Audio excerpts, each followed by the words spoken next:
आपको पता है नवरात्रे 9 दिन माँ के दिन नवरात्रि हमारे यहाँ कहा जाता है नवरात्रों में, लेकिन जितनी औरतों को आप देखेंगे सब भागेंगे सुबह सुबह मंदिर में पूजा करने। अरे जिसकी नाम में ही नवरात्रि हो, आपको पूजा सुबह भी करनी चाहिए। लेकिन अगर आपके यहाँ नवरात्रि की पूजा हो रही है, आपने जौ बीजे है, आपने खेतरी बीजी है, आपने माँ की अखंड जोत जलाई है, लेकिन आप मंदिर में रात को 1 मिनट 1 क्षण के लिए भी नहीं बैठते हो, तो ये कहीं ना कहीं आप कोई गलती कर रहे हो। आप सुबह माँ की जोत जलाओ, माँ को भोग लगाओ और माँ की आरती कर दो। लेकिन आपको जितनी भी पूजा पाठ जाप आराधना अर्चना करनी चाहिए, मैं ऐसा नहीं कहती कि कंपलसरी है रात को ही करो, जब आपको मौका मिले तब करो, पर रात को करो तो ओए हुए उसका मजा ही कुछ और है, उसका लाभ ही कुछ और है। नवरात्रि में माँ के पास आधा घंटा जरूर बैठना चाहिए। माँ को 2 लौंग का जोड़ा कपूर पर रखकर जरूर अर्पण करना चाहिए। माँ के समक्ष जो है बैठकर मैया से बातें करनी चाहिए। जैसे आपके घर में कोई मेहमान आता है और आप उससे बैठकर बातें करते हैं, डर कर घबराहट में ये हो गया वो हो गया, जोत बुझ गई तो पता नहीं क्या हो जाएगा। अरे कई बार हवा से बुझ जाती है, कभी माँ की मर्जी होती है। ऐसा क्यों नहीं सोचते कि जितनी बार जोत शांत हुई है उतनी बार माँ ने हमें कोई आशीर्वाद दिया है, हमारी किसी नकारात्मकता को माता ने अपने ऊपर हर लिया है। Why don't you think positive? Number 1। Number 2 की बात करते हैं।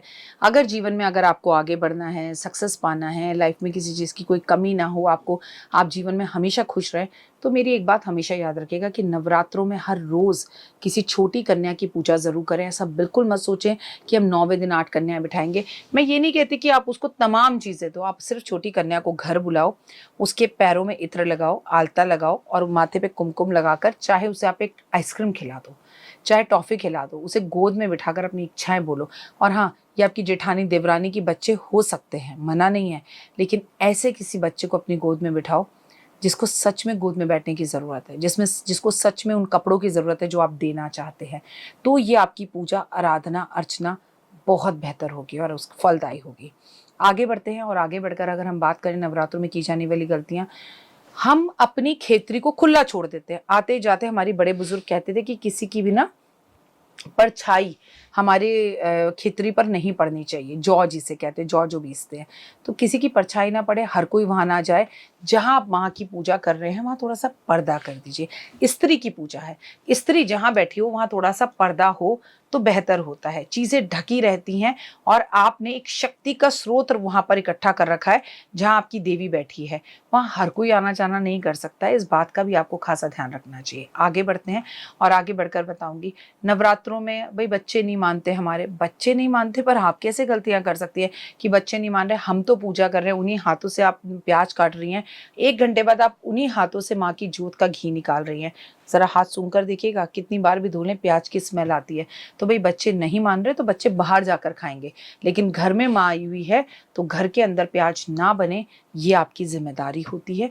इस बात को आप नजरअंदाज नहीं कर सकते और प्लीज कोई भी एक्सक्यूज नहीं दे सकते। आज हमारे बच्चे बदलना नहीं चाह रहे या हम उन्हें बदलते हुए उम्मीद ही नहीं करते, या हमने ना फॉरगिव कर दिया है। आपको याद है हम बचपन में बदतमीजियां करते थे, हमारे माँ बाप 2 कान के नीचे रख कर देते थे और करो ये बोलते थे, राइट? ये करो ये मत करो ऐसे बोलते थे। आज हमारे बच्चे अगर किसी भी चीज के लिए कहते हैं, हम कहते हैं ठीक है भाई बच्चे आज के स्मार्ट है, नहीं मानते हम क्या करें। लेकिन आपने तो एक बार भी उसे ये समझाने की कोशिश नहीं करी, धर्म समझाने की कोशिश नहीं करी कि क्या सही और क्या गलत है। जब भी नवरात्रों के अंदर माँ आपके घर में आए, कोशिश करें कि आप व्रत रखकर आप हल्दीराम खा रहे हैं, आप बाहर जाकर खा रहे हैं, आप किसी के घर का ना खाएं।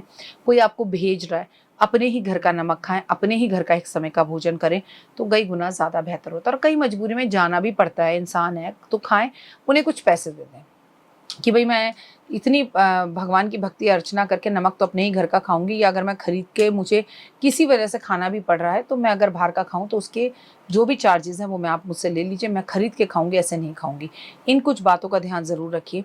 आप अपने घर में माँ की पूजा तो कर रहे हैं, लेकिन आपके रिश्ते सासू माँ के साथ अच्छे नहीं हैं, मदर इन लॉ के साथ नहीं है, आपके घर में काम करने वाली मेड के साथ आपके रिश्ते अच्छे नहीं हैं, तो यकीन मानिए सब कुछ निरर्थ है, बेकार है, इसका कोई फ़ायदा नहीं है। और अगर आप दूसरों के ऊपर नेगेटिव कमेंट्स करते हैं, गलत वीडियोस देखते हैं, उनसे आप इंजॉय करते हैं, वो भी गलत है। हर टाइम आप माँ की पूजा बाल खोल कर करते हैं, वो भी गलत है। अगर आप काले नीले कपड़े पहनकर माँ की पूजा गलत करते हैं, वो भी गलत है। देखिए, ये मैं नहीं कह रही, हमारे बड़े बुजुर्ग कहते थे। हमारे बड़े बुजुर्ग कहते थे बाल बांधो, लाल कपड़े पहनो, पीले कपड़े पहनो, हरे कपड़े पहनो, कलरफुल कपड़े पहनकर, मांग भरकर, और हाथ, आप माँ को श्रृंगार चढ़ाने गई हैं और आपकी खुद की हाथों में चूड़ियाँ नहीं हैं, तो विचार ज़रूर कीजिएगा कि क्या ये सब सही है, तो ये